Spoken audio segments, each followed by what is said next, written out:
안녕하세요. 군사돋보기입니다. 벌써 연말이 다 되어가는데 다들 각자의 시간을 보내는 방법들은 다들 있으시나요? 저 역시 가끔 친구들을 만나 이런저런 얘기를 나누면서 간단하게 술을 한잔하거나 집에서는 충분한 휴식을 취하거나 또 드라마나 영화를 보거나 하는데요. 그것마저도 재미가 없으면 남자는 군대를 갔다 와도 애라고 게임을 하기도 합니다. 그 중에서 제가 하는 게임은 배틀그라운드나 콜 오브 듀티, 모던 워페어 워존과 같은 FPS 게임들입니다. 전 예전부터 한 가지 게임에 꽂히면 계속 그것만 했었는데요. 참 그러고 보니 저는 군사 내용을 다루는데 게임마저 총 쏘는 게임을 안 해요. 배틀그라운드에서는 방어구가 나오죠. 1렙 조끼부터 3렙 조끼까지 나오는데 이게 내구력도 있고 레벨 따라 방어력도 다릅니다. 그러다 문득 진짜 방탄복은 과연 돌격 소총을 맞아도 괜찮을까 하는 생각이 듭니다. 총알을 막아줘도 뼈가 다치거나 장기가 손상된다는 얘기를 들은 것 같아서 무엇이 사실인지 궁금해지기 시작하는데요. 방탄복은 언제 처음 나왔으며 어떻게 지금까지 발전하게 되었을까요? 진짜로 방탄복은 신체에 별다른 손상 없이 무사히 총알을 막아줄 수 있을까요? 전문가는 아니지만 해당 분야의 정보를 조사 정리했습니다. 본의 아니게 틀린 부분이 있을 수 있다는 점 양해해 주시면 감사하겠습니다.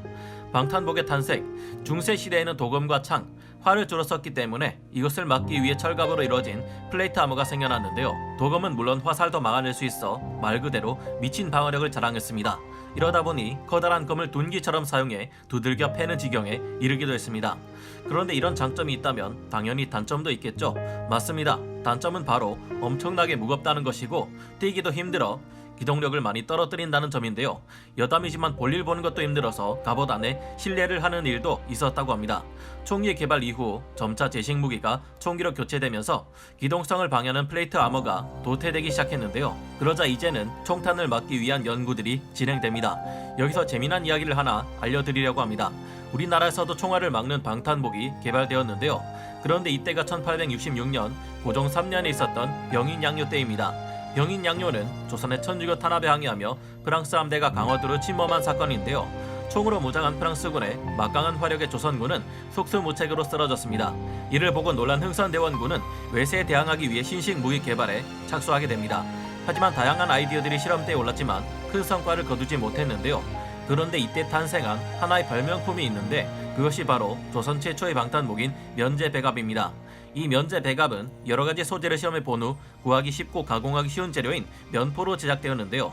근세 조선 장갑에 따르면 질긴 면포를 12장 겹치니 탄환이 뚫어버리고 13장 겹치니 탄환이 뚫지 못하더라라고 기록되어 있습니다. 즉 이 면제배갑은 여러 장의 천을 겹쳐 나선형으로 회전하며 전진하는 총알에 운동 에너지를 흡수하도록 하는 원리인데요. 놀랍게도 이것은 현대의 방탄복과 같은 원리입니다. 이 당시 방탄복의 한계 그리고 오해와 진실, 당시 면제배갑은 조선군이 사용하던 조총 정도는 충분히 막아냈지만 한계가 있었는데요. 이후 미국이 국호 개방을 요구하며 조선을 공격해온 신미양요에서 문제점이 드러납니다. 이 당시 미군은 조선보다 훨씬 화력이 높은 총을 지니고 있었습니다. 또한 한포 부대의 강력한 지원도 받았고요. 게다가 천을 겹쳐 만든 면제배갑은 태생적으로 불에 약했고 물에 젖으면 무거워져 기동력 또한 현저히 떨어뜨리는 문제점이 있었습니다. 이렇다 보니 신미양요에서 조선은 참패하고 말았는데요. 하지만 1898년 1월 9일 뉴욕타임즈에 따르면 만약 조선인들의 공격용 무기가 그들의 방어구만큼 효과적이었다면 미군은 그토록 쉽게 승리할 수 없었을 것이다라고 기록되어 있습니다. 이렇게 기록된 이유는 신미양요 당시 총만 맞으면 픽픽 쓰러졌던 미국의 병사와 달리 몇 발을 맞아도 아파하면서 뛰어오는 조선군을 보았기 때문입니다. 신미양요 이후 미국으로 돌아가면서 미국은 적의 방탄복인 면제배갑 하나를 챙겨갔고 이것은 스미소니언 박물관에 아직도 소장되어 있습니다. 이후 과학자들은 실크나 천과 같은 재질로 방탄복을 만들어서 총알이 관통하지 못하게 하는 것까지는 성공했습니다. 그런데 총알의 에너지는 거의 흡수하지 못해서 총에 맞으면 그대로 장기 파열부터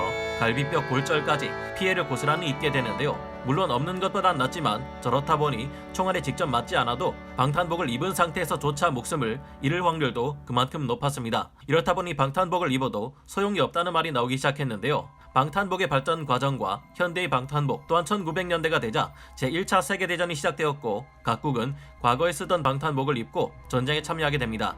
그러나 이때부터 막강한 화력의 차원이 다른 연사 속도를 가진 기관총이 등장하였고 이에 겨우 천조가리들로 만든 방탄복들은 강력한 기관총의 무자비한 화력과 연사 속도에 속수무책으로 당했는데요. 이때 다시 머리와 흉부 쪽만 보호해주는 강철 갑옷이 다시 등장합니다. 하지만 이 강철 갑옷 또한 효과를 보지 못하고 기관총의 탄약에 뚫려버리기 일쑤였는데요. 시간이 더 흐른 2차 세계대전에서도 강철을 대신할 괜찮은 재질을 발견하지 못했습니다. 거기다가 게다가 이때는 철이 있으면 닥치는 대로 끌어모아 탄약을 만들거나 탱크를 생산하기 바빴는데요. 여기서 철로 된 방탄복을 만드는 것은 낭비로 여겨졌습니다. 하지만 이때 방탄복의 효과를 본 사례가 발생합니다. 하늘에서 폭격을 가하는 폭격기 승무원들은 수시로 날아오는 대공포의 화력에 항상 노출되어 있었습니다.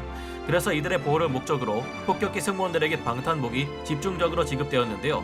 이 방탄복은 승무원을 향해 날아오는 직격탄을 막아주지는 못했지만 파편 정도는 막아주면서 승무원들의 생존율을 30%가량 증가시켰습니다. 이를 보고 많은 이들이 방탄복의 실효성에 다시 한번 주목하기 시작했는데요. 미국은 2차 대전 이후 가벼운 소재의 방탄복을 개발하고자 노력했습니다.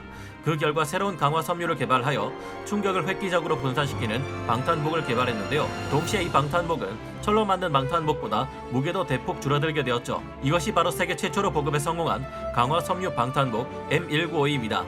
미국은 M1952 방탄복이 수류탄, 폭격 등 폭발물의 파편으로부터 착용자를 효과적으로 보호해줄 수 있다는 것을 알아내고 이후 더 개량된 M1969 방탄복을 만들어냈지만 드디어 올 것이 오고야 말았죠. 오늘날까지도 전 세계에서 가장 많이 사용되고 있는 역사상 최고의 베스트셀러 소총 무자비한 7.62mm 탄약을 사용하는 그 유명한 총기 AK-47이 나와버린 것입니다. 이로 인해 방탄복은 여전히 총알을 막지 못하는 존재로 전락하고 말았는데요.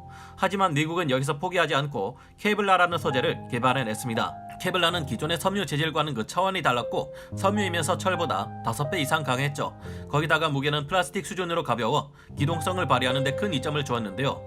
그래도 연구 결과 케블라 섬유만으로 확실한 소총탄 방어 능력을 갖추기 위해서는 역부족이었습니다. 그래서 미군은 케블라 섬유를 이용한 방탄복 외에 세라믹 방탄판을 추가함으로써 이 문제를 해결했는데요. 케블라 재질은 운동 에너지를 급격하게 줄여 탄환을 최대한 느리게 만들어주고 세라믹 방탄판이 탄환을 대신 막으면서 생존율이 높아지게 되었습니다. 이것이 바로 현대의 방탄복인데요. 이후 방탄 능력을 측정하는 NIJ 레벨이 정해졌는데 이 레벨은 1에서 4까지 존재합니다. NIJ 레벨 1은 총기와 방어구 성능이 상향 평준화되면서 방탄복 등급으로 쳐주지 않게 되었지만 NIJ 레벨 2는 권총 정도는 막을 수 있는 수준이며 옷 안에 감춰 입는 방탄복이 이것입니다. NIJ 레벨 3A부터는 본격적인 방탄복이라 할 수 있는데요. 대부분의 섬유 방탄복은 레벨 3A가 표준이며 NIJ 레벨 3부터는 소총탄을 막는다고 보면 됩니다. 일반적인 군용 방탄복에 사용되는 소재의 레벨입니다. 마지막 단계인 NIJ 레벨 4 방탄복은 AK-47의 7.62mm 소총탄이나 소총용 철갑탄까지 막아내는 수준입니다. 등급은 이것이 다가 아니라 NIJ 레벨 2A부터 NIJ 레벨 3 플러스도 있지만 간략하게 이 정도인데요. 그럼 방탄복을 입고 총이 실제로 맞으면 얼마나 아플까요?